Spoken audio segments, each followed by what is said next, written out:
Рахмат, Дастан Арышбекович. Саламатсыздар, урматтуу коллегалар, урматтуу өкмөттүн мүчөлөрү. Алтынай Сейитбековна, бизде Нарын районунун Жергетал айыл аймагында Өрнөк деген детский образовательный центр бар. Ушул район боюнча жалгыз образовательный центр. Анан бул образовательный центр 1963 жылкы курулган мектептин эски имаратында жайгашкан. Чатырларынан суу агат, полу жок, отоплениясы жок. Жанагы мешти жабып коюп, азыр суук келип атат. Мешти жабып коюшуп, терезелерден чыгарышып, баягы илгерки замандай болуп окушат. Ана мен кат жаздым эле Гостройгочу. Гостройго кат жаздым эле, Минобразованияга кат жаздым эле. Анан быйылкы жылы капиталдык ремонт боюнча быйыл киргизебиз деп кат келген. Гостройдон дагы анан ушу суроом. Бакыт мырза, айтыңызчы, быйылкыга кирип атабы, эмне болуп атат ушул?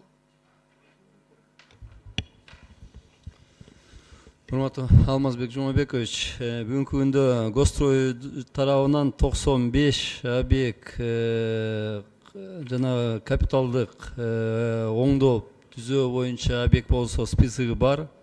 Анын ичинде бар сиздин объектиңиз, караганбыз. 2018 жылга кирбей калганын себеби 54 эле объект болсо капиталдык ремонтко акча бөлүнгөндө.